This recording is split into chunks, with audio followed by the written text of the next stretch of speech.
یہاں تک کہ ایک صحابی نے پوچھا بھی اللہ کے نبی سے کہ اے اللہ کے نبی، اور وہ نابینا تھے، ان کو نظر نہیں آتا تھا. انہوں نے پوچھا بھی اللہ کے نبی سے کہ اللہ کے نبی محمد صلی اللہ علیہ وسلم، کیا میں نماز کو گھر پہ ادا کر سکتا ہوں؟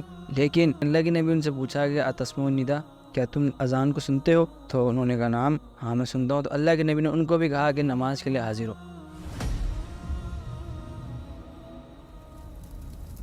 السلام علیکم ورحمۃ اللہ وبرکاتہ. ویلکم ٹو آور اندر ایپیسوڈ. آج جس ٹاپک پہ ہم بات کریں گے وہ یہ ہے کہ سائنس آف ہپوکریٹس، جس میں سے ہم کچھ صفات ذکر کر چکے ہیں. اور آج جس صفت پہ ہم یا جس سائن پہ ہم بات کریں گے وہ یہ ہے کہ جماعت سے پیچھے رہنا، یعنی کوئی بھی نماز ہو اس کو با جماعت ادا نہ کرنا. یہ بھی ایک منافقین کی سائنس میں سے، اور یہ ہمارے جو خاص طور پر یوتھ ہے اس کے اندر تو یہ چیز بہت کامن ہے، چاہے وہ کوئی بھی ریزن ہو. یہاں تک کہ صحابہ جو ان کی زندگی کو ہم اسٹڈی کریں، ان کے لائف سٹائل کو اسٹڈی کریں، تو اس سے ایک بات تو واضح طور پر نظر آتی ہے کہ وہ جماعت سے پیچھے رہ جانے والوں کو وہ منافقین کے اندر شمار کیا کرتے تھے.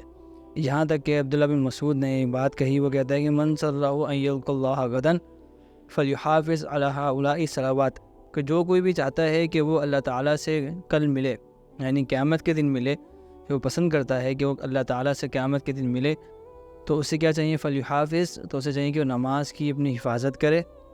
پھر آگے وہ کہتے ہیں کہ لو صلیتم فی بیوتکم کما یصلی ھذا المتخلف فی بیتہ، کہ اگر تم نماز گھروں پہ پڑھنا شروع کر دو جیسے یہ پیچھے رہ جانے والا جس نے نماز اپنے گھر پہ ادا کری، لَتَرَکْتُمْ سُنَّتَ نَبِیِّکُمْ، تو تم کیا کرو گے؟ تم اپنے نبی کی سنت کو چھوڑ دو گے.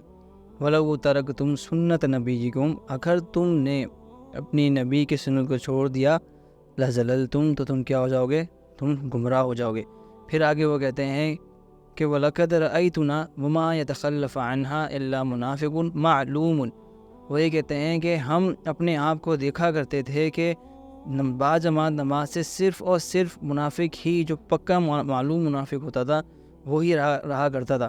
یہاں تک کہ عبداللہ بن مسعود خود کہتے ہیں کہ کچھ صحابہ ہماری زندگی میں ہم نے دیکھا کہ وہ مسجد میں اس طرح آیا کرتے تھے کہ دو کندھوں کے درمیان، یعنی دو بندے ان کو کندھے پر لے کر آیا کرتے تھے نماز ادا کرنے کے لیے.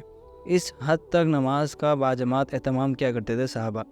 یہاں تک کہ ایک صحابی نے پوچھا بھی اللہ کے نبی سے کہ اے اللہ کے نبی، اور وہ نابینا تھے، ان کو نظر نہیں آتا تھا. انہوں نے پوچھا بھی اللہ کے نبی سے کہ اللہ کے نبی محمد صلی اللہ علیہ وسلم، کیا میں نماز کو گھر پہ ادا کر سکتا ہوں؟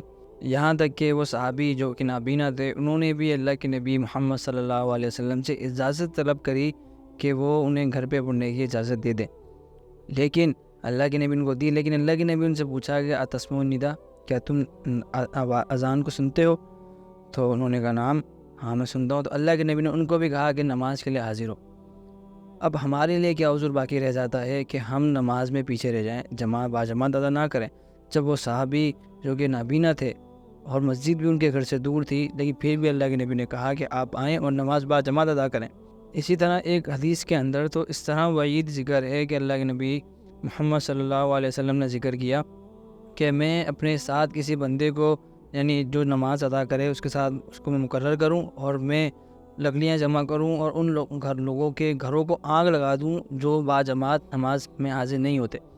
اس حد تک ایک روایت میں یہ بھی ذکر ہے کہ اللہ کے نبی محمد صلی اللہ علیہ وسلم نے فرمایا کہ اگر گھروں میں بچے اور عورتیں نہ ہوتی تو میں ان گھروں کو آگ لگا دیتا جن کے اندر وہ مرد حضرات ہوں جو مسجد کے اندر حاضر نہ ہو باجماعت نماز کے لیے. اب دیکھ لیں کہ ہم کہاں کھڑے، کیا آیا ہم ان منافقین کی صفات میں پورے ڈھل تو نہیں گئے؟ تو کوشش کریں کہ اپنی نماز کو باجماعت ادا کریں. اللہ تعالیٰ نے قرآن میں کئی مقامات پر ذکر کیا وَارْكَعُوا مَعَ الرَّاكِعِينَ، کہ تم رکوع کرو رکوع کرنے والوں کے ساتھ. اسی طرح ایک اور جگہ جب قیامت کے دن کو بلایا جائے گا تو ایک قرآن کے اندر بھی اللہ رب العزت نے کوئی اس طرح ذکر کیا وَقَدْ كَانُوا يُدْعَوْنَ إِلَى السُّجُودِ وَهُمْ سَالِمُونَ، کہ انہیں بلایا جاتا سجود یعنی نماز کی طرف، یعنی باجماعت نماز کی طرف، حی علی الصلاۃ حی علی الفلاح حی علی الصلاۃ حی علی الصلاۃ کہہ کر، اور وہ اس حالت میں ہوتے کہ وہ سالم ہوتے، لیکن وہ پھر بھی نماز کے لیے نہیں حاضر ہوا کرتے تھے. تو اللہ تعالیٰ سے دعا ہے کہ اللہ تعالیٰ ہمیں باجماعت نماز ادا کرنے کی توفیق عطا فرمائے. السلام علیکم ورحمۃ اللہ وبرکاتہ.